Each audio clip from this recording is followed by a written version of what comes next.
جتنی بھی کہانیاں حضرت نوح علیہ السلام کی کرسچن سناتے ہیں وہ توریت سے لیتے ہیں، وہ انجیل میں خود نہیں۔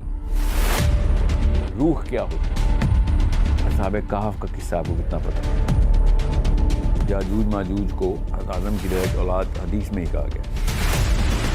سورہ کہف جس طریقے سے نازل ہوئی ہے اس طریقے سے جو پڑھے گا دجال سے بچے گا۔ اچھا، ہم پڑھنے میں آیا کہ دجال سے بچنے کے لیے یا دجال کے فتنے سے بچنے کے لیے سورہ کہف کا مطالعہ کرنا چاہیے۔ حدیث ہے جی۔ ہاں جی حدیث ہے۔ تو مثلا جب اس کو مثلا دیکھتے ہیں ہم ترجمہ کے ساتھ یا جو بھی ہے، تو اس میں ایسا کچھ دجال کے ساتھ ہمیں کوئی لنک نظر نہیں آتا کہ اس کا کس طرح ہے لنک، اور دجال کا بھی اس میں کوئی اس طرح نام وغیرہ نہیں شامل کیا گیا۔ تو اس کے بارے میں کچھ اگر آپ، دجال کا تو لفظ قرآن میں ہے ہی نہیں، یہ تو حدیث کے تھرو میں پتہ چلتا ہے کہ سورہ کہف دجال کے ساتھ کیا کرے گی۔ تو اس کے لیے بڑی لمبی ایک مجھے تھوڑی سی تمہید باندھنی پڑے گی۔ کہانی شروع ہوگی نوح علیہ السلام سے۔ نوح علیہ السلام سے کسی وجہ سے نبی علیہ السلام نے ارشاد فرمایا کہ نوح علیہ السلام سے لے کے آج تک میرے تک کوئی ایسا نبی نہیں گزرا کہ جس نے دجال کی وارننگ اپنی امت کو نہ دی ہو۔ تو ہمیں پتہ ہے نا، نوح علیہ السلام سے پہلے کافی سارے نبی گزرے ہیں، سوچیں تو صحیح، حضرت آدم سے لے کر نوح علیہ السلام تک۔ تو نوح علیہ السلام سے ہی کیوں شروع ہوا ہے یہ سارا سلسلہ؟ یہ بہت ضروری ہے کہ مسلمان ابھی سوچیں کہ یہ ایسے نہیں ہے کہانی جس طریقے سے ہم نے بس وہی دیو مالائی کے سامنے بنا دیا ہوا ہے۔ حضرت آدم علیہ السلام، جو کہ میں آپ سے ایک سوال کرتا ہوں، جو ذہن میں جواب آئے اسی وقت بتا دیجیے گا، زیادہ سوچیے گا مت، تاکہ یہ ایک تھوڑا سا ٹیسٹ ہو جائے کہ سائیکالوجی کس طریقے سے بنائی جاتی ہے مسلمانوں کی۔ آپ کو پتہ ہے کہ اللہ تعالیٰ نے حضرت آدم علیہ السلام کو جنت میں بنایا اور زمین پہ اتارا، کیسے اتارا؟ سوچیں۔ بس ایسے ہی لگتا ہے کہ حکم ہوا اور وہ چل ہوا پہ اڑ کے ادھر آ گیا۔ ہوا پہ اڑ کے، یہ تصویر بنتی ہے آپ نا، ہاں یہی بنتی ہے ہر مسلمان کے ذہن میں کہ جنت میں کسی اور کانسٹلیشن میں سے، اسپیس میں سے اڑ کے وہ بغیر کسی اسپیس شپ کے ادھر آ گئے۔ یہ آپ کے ذہن میں بنتی ہے تصویر۔ یہ ہے اصلی مسئلہ جو کہ مسلمان لڑکا لڑکی پوچھ رہا ہے، اور پچھلے انکل اور آنٹی کو، بزرگوں کو، پروفیسرز کو، مولوی صاحب کو اس کا آنسر نہیں آ رہا کہ آدم علیہ السلام کو دنیا میں بھیجا ہے، کیسے بھیجا؟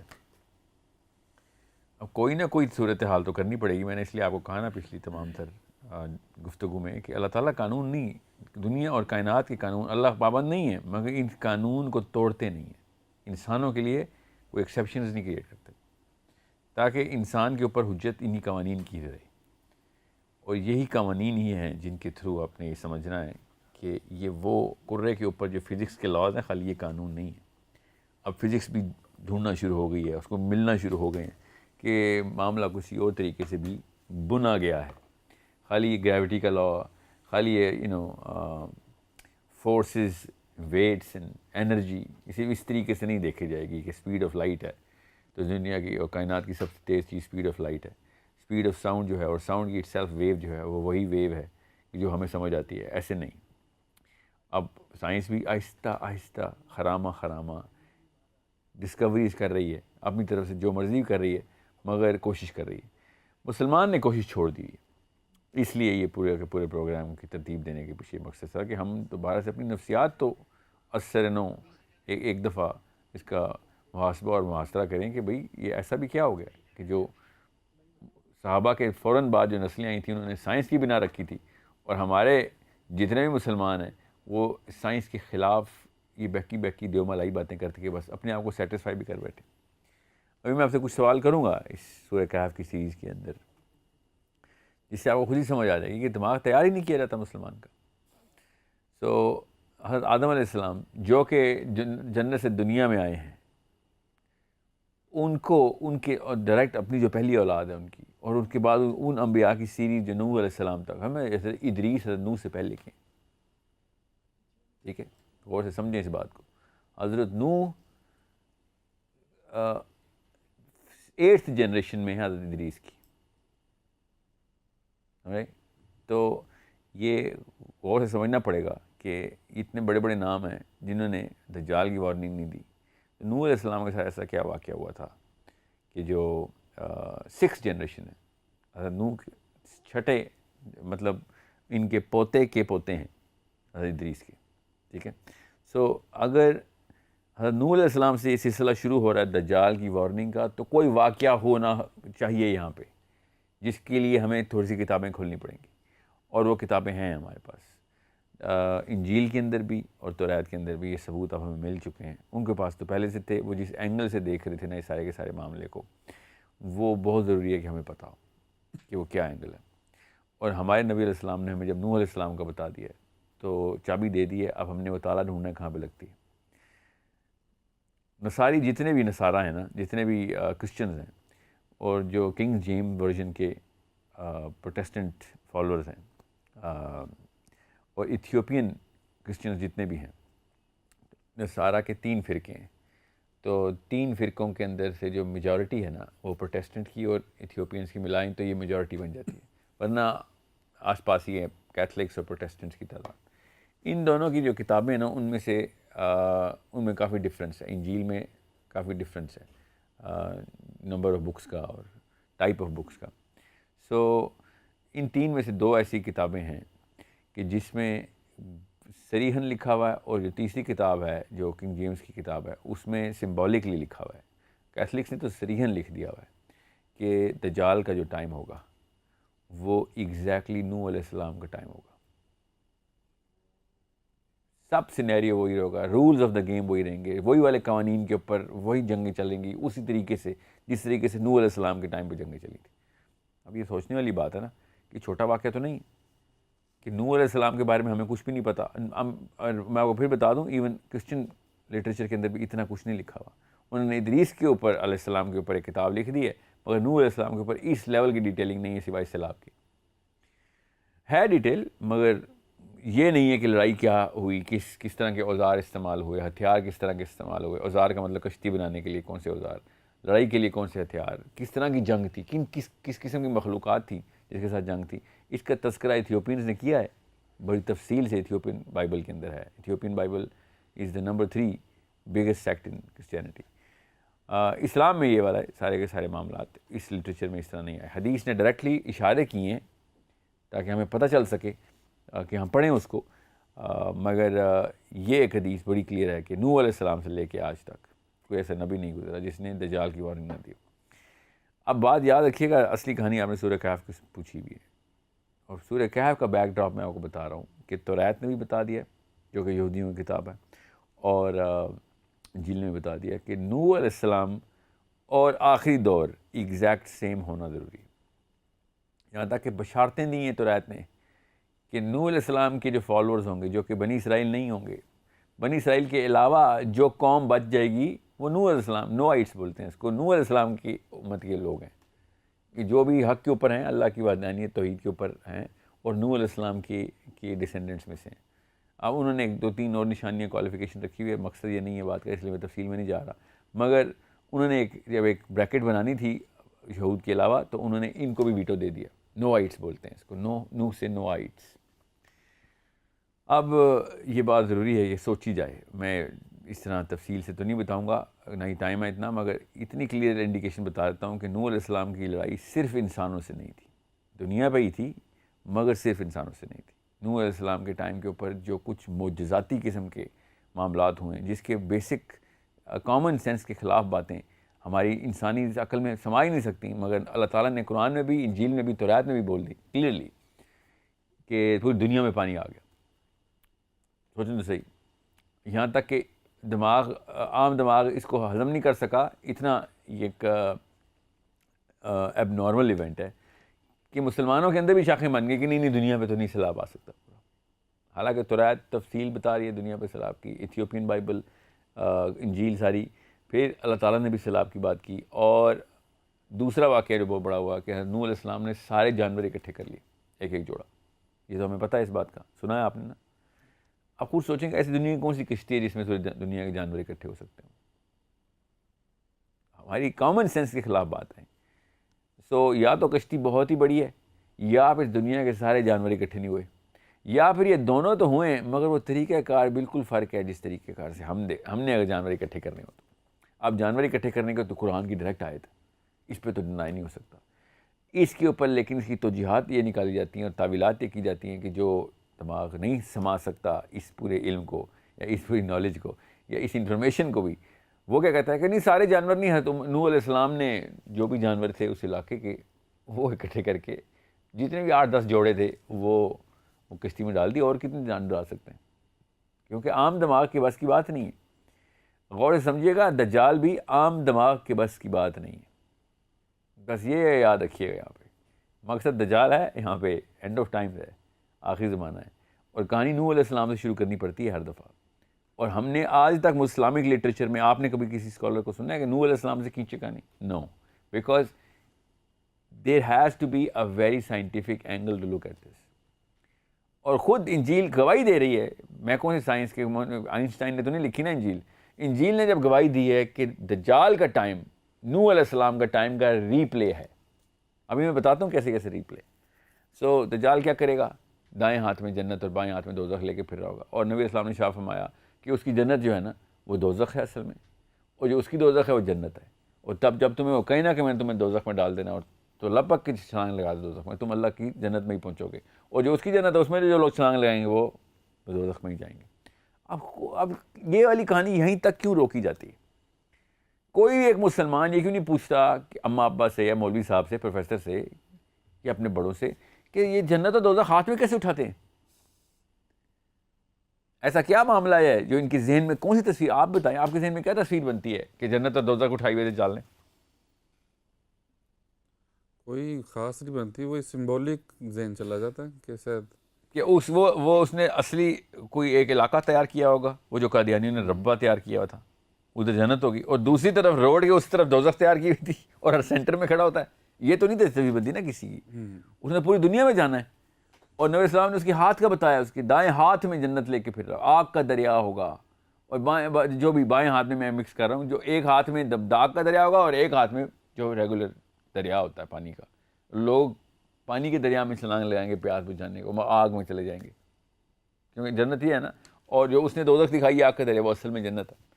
تو آگ کا دریا حدیث ہے، ہاتھ میں کیسے آتا ہے؟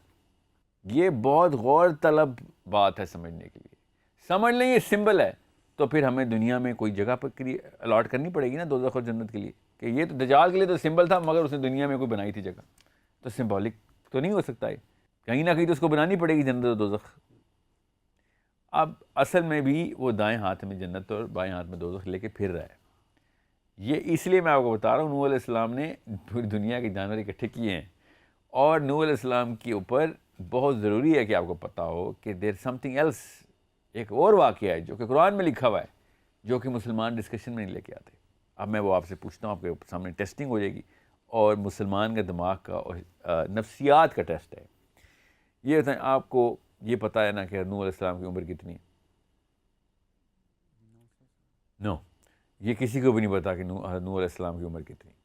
بس قرآن میں یہ آیت ہے کہ انہوں نے 950 سال تبلیغ کی، تو 950 سال سے لمبی عمر ہے ان کی، ٹھیک ہے۔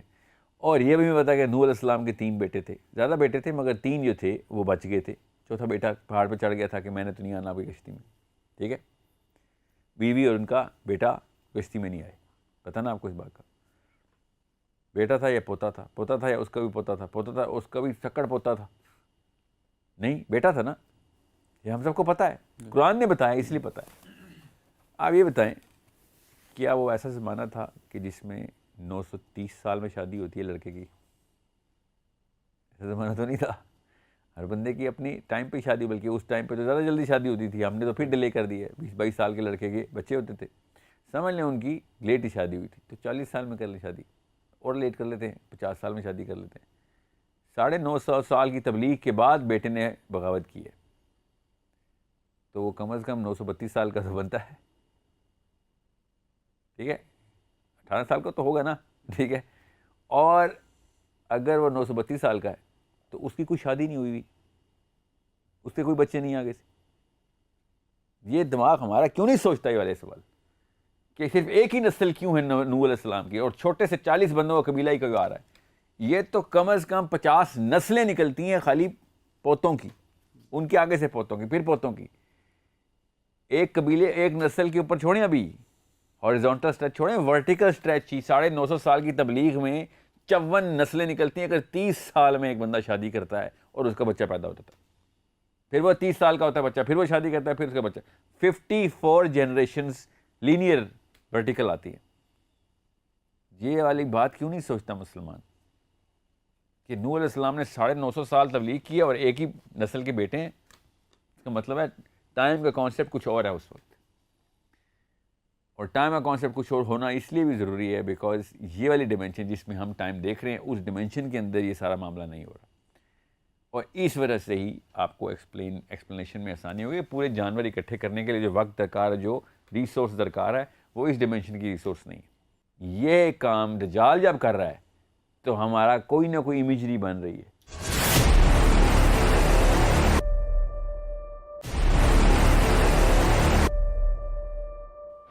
ٹھیک ہے, اس لیے میں آپ کو بتا رہا ہوں کہ نوح علیہ السلام, آپ کڑی جوڑنی پڑے گی کہ ساحل صاحب نوح علیہ السلام کے اوپر اتنی بحث کیوں؟ کیونکہ نوح علیہ السلام کے ٹائم پہ کوئی ایسی ڈیمینشن کھلی ہے یا پھر کوئی واقعہ ایسا ہوا ہے جس کے تھرو دجال جیسی کسی چیز نے انٹری کر لی ہے پلانٹ میں. سمجھ رہے ہیں؟ اس لیے یا پھر نوح علیہ السلام نے دیکھ لیا کہ یہ پاسبلٹی ہے اس مخلوق کی آ جانے کی, اس لیے انہوں نے وارننگ دینی شروع کر دی ہے اپنی امتوں کو. سمجھ رہے ہیں؟ جیسے ہمیں پتہ ہے کہ نبی علیہ السلام نے شاہ فرمایا کہ میں نے اسرافیل معراج کے اوپر میں نے اسرافیل کو دیکھا کہ ہونٹ لگے ہوئے چپک گئے ہیں اس انسٹرومنٹ کے ساتھ جو ہورن ہے جس میں ابھی سور پھونکا جائے گا, وہ ٹرمپٹ جو ہے. تو ابھی جب نبی علیہ السلام نے دیکھ لیے تو آ کے ہمیں وارننگ دی نا کہ ابھی واقعہ بہت بڑا ہونے والا ہے. سمجھ رہے ہیں؟ سور پھونکا جائے گا. بالکل اس طریقے سے نوح علیہ السلام سے لے کے نبی علیہ السلام تک یہ دجال کی وارننگ جو ہے نا یہ ہر نبی دے جا رہے ہیں. اور اس لیے نوح علیہ السلام کے اوپر میرا اتنا فوکس ہوتا ہے بیکاز میرا نبی علیہ السلام نے مجھے ڈائریکشن دکھائی کہ نوح علیہ السلام سے وارننگ چلی آ رہی ہے, اور انجیل نے تفصیل بتا دی, اور توریت نے تفصیل بتا دی. اس لیے کئی جگہوں کے اوپر میں نوح علیہ السلام کا ریفرنس دوں گا آپ کو. اب رہی بات سورہ کہف کی. سورہ کہف جو ہے نا, پہلے تو اس ڈیمنشن کو, اس ریلم REALM ریلم کو سمجھ لیں, اس جہان کو سمجھ لیں جہاں پہ سارے واقعات ہو رہے ہیں. بیکاز دجال کا کوئی بھی واقعہ نارمل نہیں ہے. پہلا دن اس کا جو ہے نا وہ میرا اور آپ کا ایک دن 24 گھنٹے کا ہوتا ہے, اس کا 1 سال کا دن ہے. 1 سال کا دن کیسے کرتے ہیں دجال کا؟ اس کا مطلب ہے کوئی اور ہی جہان ہے جہاں سے ٹیکنالوجی آ رہی ہے. دنیا میں تو کوئی ایسی ٹیکنالوجی نہیں ہے جو ایک دن کو 1 سال کے اندر کھینچ سکے. کوئی ایسا کام تو نہیں ہے دنیا کے اندر. اس کرے کو 1 سال کو 1 دن کو 1 سال کرنے کے لیے اس کا اپنے مدار کے اوپر گھومنا بند کرنا پڑے گا, تب 1 دن 1 سال کا ہو سکتا ہے. ٹھیک ہے, یہ تو ہمیں پتہ ہے اس بات کا کہ دنیا اپنے ہی مدار پہ گھوم رہی ہے, تب کہیں دن پلٹتا ہے نا, دن اور رات کا تسلسل ایسے چل رہا ہے. تو اگر 1 دن کو 1 سال تک کھینچنا ہو جو کہ دجال نے کھینچنا ہے تو وہ اس کرے کو روک لے گا یا اتنا سلو کر دے گا جتنا کہ ہمارے پاس مرکری ہے. مرکری کا 1 دن ہمارا 1 سال. وہ اتنا سلو گھومتا ہے اپنے مدار پہ کہ سورج کے سب سے قریب ہے وہ سیارہ, اور آدھا فروزن ہے, برف ہے اس پہ. کیوں؟ کیونکہ وہ آدھا حصہ نظر سورج کی طرف آتا ہی نہیں, اور جب آدھا حصہ سورج کی طرف آتا نہیں ہے تو جو دوسرا حصہ سورج کی طرف رہتا ہے وہ پگھلا رہتا ہے ہر وقت. تو آدھا وہ مولٹن ہے اور آدھا فروزن ہے. سمجھ رہے ہیں؟ کیونکہ وہ اتنے عرصے سے شروع سے ایسے ہی معاملہ چلتا آ رہا ہے. ہمارے لیے خالی 1 دفعہ یہ واقعہ ہونا ہے. کرۂ ارض کو 1 دفعہ کے لیے روکنے کی کوشش کرے گا یہ, وہ جیسے بھی روکے گا وہ ایک سپیڈ سلو کر دے گا پلانٹ کی, جس سے وہ 1 دن 1 سال کا ہو جائے. تو صحابہ نے اس لیے پوچھا تھا کہ یا رسول اللہ پھر نماز کیسے پڑھیں گے؟ کیوں؟ کیونکہ صحابہ کو تو پتہ تھا اس بات کا کہ 1 دن میں 5 نمازیں ہوتی ہیں, اگر 1 سال میں تو 5 نمازیں نہیں ہوتی. ٹھیک ہے, تو پروفیسر صلی اللہ علیہ وسلم نے بھی یہی کہا کہ سورج نہیں نظر آئے گا تمہیں, تم نے اندازے سے کرنا ہے. کیونکہ سورج کیسے نظر آئے گا؟ 1 سال کے اندر آپ ایک طرف رات ہو چکی ہے تو 1 سال اب رات ہی رہے گی نا, ایٹ لیسٹ 6 مہینے تو رات رہے گی. تو آپ کو کیسے پتہ چلے گا فجر کا ٹائم ہے یا ظہر کا؟ ظہر تو سورج کے سر پہ آنے پہ ہوتی ہے. ٹھیک ہے, عصر سورج کے غروب ہونے سے پہلے ہوتی ہے, اور مغرب سورج کے غروب ہونے کے فوراً بعد، تو سورج تو ہے ہی نہیں، تو کیسے، تو وقت گھنٹے کا اندازہ کریں آپ، کتنے گھنٹے میں ہو جانی چاہیے تھی آج کے دن، اور بس کریں. سو یہ ایک ضروری بات ہے کہ جو آپ سب کو سمجھنے کے لیے کام آئے گی. اب رہی بات سورہ کہف، ساتھ ساتھ میں دجال کی کڑی جوڑتا رہوں گا، آپ کو سمجھ آ جائے گی. یہودیوں کو نا توریت سے پتہ تھا کہ کہانی شروع ہو چکی ہوئی ہے، یہاں تک کہ اتنا پتہ تھا کہ یہ والے پیشن گوئیاں یہودی آپس میں بھی اور لوگوں کو بھی بتاتے پھرتے تھے. اتنا کلیئر انڈیکیشن تھی ان کے پاس کہ جروسلم سے مدینے کی ایلیمنٹری سیٹلمنٹ نبی علیہ السلام سے 100 سال پہلے ہو چکی ہوئی تھی. 100 سال پہلے ایلیمنٹری سیٹلمنٹ کا مطلب ہے الگ الگ علاقوں میں یہودی بسیرا شروع کر دیا تھا، اور باقاعدہ بتاتے پھرتے تھے کہ ابھی نبی نے آنا ہے، ادھر ایک علاقے میں نبی نے آنا ہے. اور دو الگ الگ ایک ہی طرح کے علاقے ہیں، مگر مدینہ کی طرح کی کوئی جیوگرافیکل سملیرٹی ہے، مگر زیادہ تر یہودیوں کو پتا تھا کہ مدینہ میں ہی آنا نبی نے. اس کا ثبوت کیسے پتہ ہمیں؟ حضرت سلمان فارسی مسلمان نہیں ہوئے تھے ابھی، وہ اپنے سفر پہ ہی تھے، ایک نہ ایک پادری کے ساتھ رکے رہتے تھے اور نبی کی تلاش میں ہی تھے، ہدایت کی تلاش میں تھے. تو ایک استاد چن لیتے تھے، ڈھونڈتے تھے. وہ ایک استاد فوت ہونے سے پہلے دوسرے استاد کا بتا رہا تھا، یہاں تک کہ آخری استاد بھی جو پادری تھا وہ فوت ہو گیا، اور اس نے مرنے سے پہلے کہا کہ ایک نبی نے آنا ہے، ٹھیک ہے، اور تم اس کا ویٹ کرو. اور میرے پاس اور تو کوئی نہیں بندہ سے بندہ بچا جو حق کی اوپر قائم ہو، جو پادریوں کی، جو اصلی کرسچنس تھے. یہاں تک کہ خیر وہ رستے میں انہوں نے حضرت سلمان فارسی کے اوپر کوئی حملہ ہو گیا اور ان کو پکڑ لیا گیا، اور ایک قافلے نے ان کو غلام بنا کے بیچ دیا، اور وہ غلامی کے قافلے میں ہی، غلاموں کے قافلے میں ہی آ کے ایک یہودی نے خرید لیا اور مدینے میں ہی سیٹل تھے. اور حضرت سلمان فارسی بڑے خوش تھے کہ میں مدینے میں ہی سیٹل ہوں، ادھر ہی آنا ہے کسی نبی نے. اور وہ یہودی برملا یہ ذکر کرتا رہا تھا کہ ہم اسی لیے یہاں پہ سیٹل ہوئے ہیں، کہ ٹائم ہوا ہے ایک نبی کے ادھر آنے کا، ہم وہی ڈھونڈ رہے ہیں، ہمارے ہمارے مسایہ کے آنے. ابھی بھی وہی باتیں کرتا ہے نا آج کا یہودی پادری بھی، جو رہبا ہے، وہ یہی کہتا ہے کہ ہمارا مسایہ مسیح نے ابھی آنا ہے. ٹھیک ہے، یاد رکھیے گا یہ مسیح کا لفظ اصل میں نام ہے، عیسیٰ ابن مریم کا نام بھی مسیح ہے، یاد رکھیے گا. دجال کا نام بھی مسیح ہے، یاد رکھیے گا. اور یہودی بھی مسیح کو ہی ویٹ کر رہے ہیں. یہ نام ایک ہی ہے، یہ بہت غور سے سمجھنے والی بات ہے، یہ بار بار ریپیٹ ہوگا. اب یہودیوں کو پتہ تھا کہ مدینہ میں ہی آنا ہے. اب ہجرت مدینہ نہیں ہوئی اگر ان کو پہلے سے پتہ تھا. حضرت سلمان فارسی پہلے سے ادھر موجود ہے، ابھی ہجرت مدینہ ہو رہی ہے، یہودیوں کو نہیں پتہ کہ ابھی مکہ سے نبی علیہ السلام نکل چکے ہوئے ہیں ادھر، کیونکہ مدینہ میں صرف 7 بن معاذ کے قبیلے کو اور 6 بندوں اور کو پتہ تھا کہ ہم نے سیٹلمنٹ کروانی ہے، بیعت عقبہ کر کے آ چکے ہوئے تھے. اور یہودی ویٹ کر رہے ہیں کہ کب معاملات ایسے ہوں گے، حالانکہ ساری نشانیاں پوری ہیں. تو بڑا شدت سے انتظار تھا، یہودیوں کی عمومی ڈسکشنز تھی کہ یہی ٹائم ہے. سو بہرحال پھر واقعہ ہو گیا، ہجرت ہوئی، سب کو پتہ چلا کہ ایک بندے نے نبی کا اعلان کر دیا ہوا ہے اور آ گئے ہوئے ہیں یہاں پہ. تو یہودی بڑا خوش. حضرت سلمان فارسی کہتے ہیں کہ مجھے اس نے کھجور کے درخت پہ چڑھایا ہوا تھا، کھجورے میں اتارا تھا، تو نیچے یہ دونوں مل گئے، اس کا مالک یہودی جو ان کا مالک تھا اور اس کا جو بھی جاننے والا دوست تھا، اور اس نے اعلان کیا کہ نبی آ گیا، کوئی آؤ. وہ جس کا انتظار تھا وہ ابھی چیک کرتے ہیں وہ آ گیا کہ نہیں. تو سلمان فارسی بھی خوشی سے جھوم رہے تھے کہ میرا تو یہیں پہ کہاں، اللہ نے دیکھو کہاں سے مجھے بیچا غلام کے طور پہ اور کہاں سے میں یہاں پہ پہنچایا گیا. سو یہودیوں کو پتہ تھا کہ نبی نے آنا ہے، یہودیوں کو یہ بھی پتہ تھا کہ مدینہ میں آنا ہے، مگر یہودی صرف اور صرف کسی ایک کوالیفیکیشن کے اوپر ایک بندے کو نبی مانتے تھے، اپنے مسیح مانتے تھے. ورنہ ایک نبی پہلے آ چکے ہیں جو کہ یہودیوں نے ٹیسٹ کی ہیں، آپ کو پتہ نا ان کا نام کیا ہے؟ حضرت عیسیٰ ابن مریم. ان کو یہودیوں نے اسی علم کے اوپر ریجیکٹ کر دیا تھا، یاد رکھیے. کون سا علم ابھی بتاتا ہوں آپ کو. اور اللہ کی طرف سے دیکھیں کہ حضرت عیسیٰ ہی نے آ کے وہ پروفیسی فلفل کرنی ہے کہ جس کے لیے وہ ویٹ کر رہے ہیں، مگر انہوں نے حضرت عیسیٰ کو ریجیکٹ کیا.